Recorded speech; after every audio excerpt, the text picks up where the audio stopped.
Hello there, my friend. Welcome. Come, sit beside me for a moment and let's just take a breath. Today, I don't want to just show you maps or old stones. I want to talk to you about something we all feel but rarely name.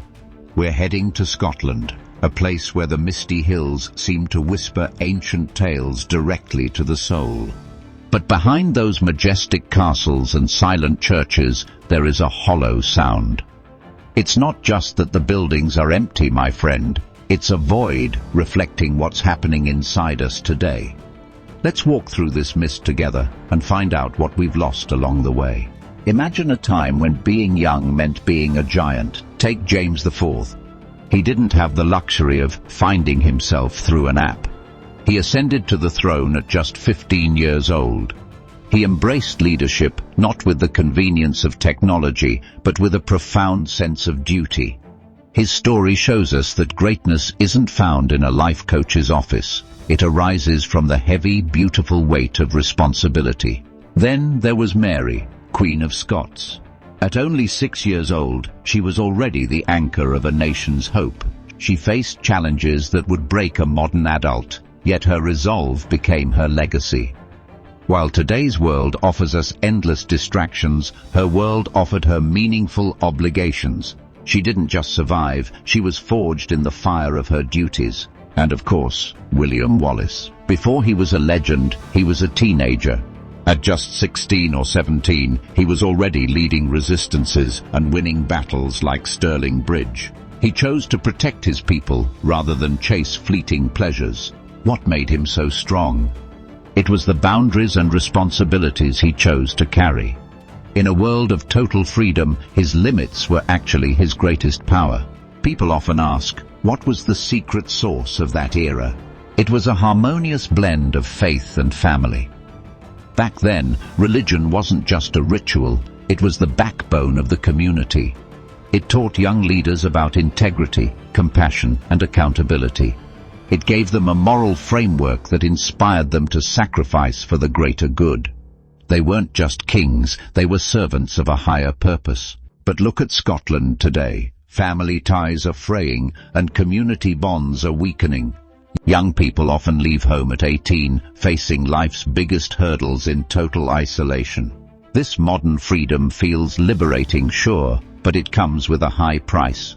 The boundaries that once provided guidance and belonging have eroded. We've traded the warmth of the community table for the cold glow of a screen. There is a striking gap between the past and now. Today, we have more information than any king in history, but do we have their character? Historical leaders took on immense responsibilities that shaped their intellect and resilience. Today, technology offers us convenience, but it often leads to superficiality and isolation. We are more informed than ever, yet we struggle to find the depth of character that duty once provided. Walk through a modern Scottish town and you'll see it. Churches closing their doors only to become cafes or bars. On the surface, it looks like progress, but it's an illusion. We are turning sacred spaces of connection into mere venues for fleeting pleasures. When the spiritual havens vanish, they leave behind a palpable emptiness and a loss of the moral frameworks that once guided us. In our fast-paced world, we chase material wealth and accolades, thinking they define success. But we're unanchored.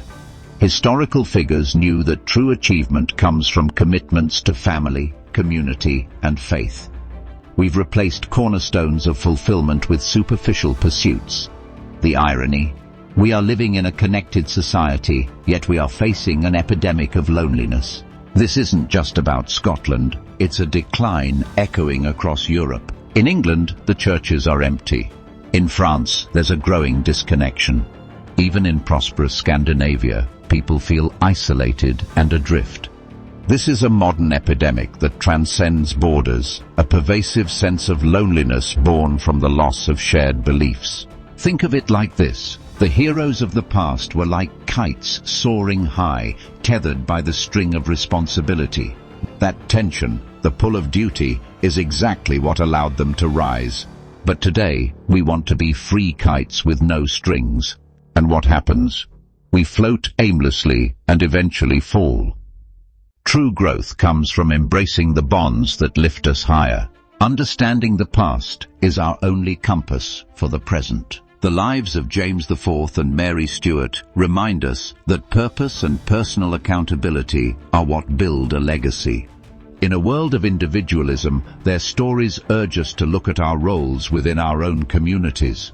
We can choose a future rooted in connection rather than isolation. The need for a revival of communal values has never been more pressing. We must prioritize relationships with family, friends and neighbors to reclaim a meaningful existence. Much like the leaders of the past, we can find fulfillment by taking on responsibilities for others. Together, we can strengthen the fabric of a society that benefits everyone. How do we fix this? Through action. Local mentorship programs, community service and youth councils can give the next generation a voice and a purpose. When we invest in these initiatives, we create environments where people feel valued and connected. We can nurture a sense of responsibility that will echo through the generations too. Every story we tell connects us. It preserves the values that shape who we are. So, as we end this journey, I have to ask you, would you choose the weighty responsibility of making history or the enticing allure of modern, lonely freedom? Your actions, even small ones like supporting a neighbor, matter. Your journey to build a more connected world starts today. Tell me in the comments which path will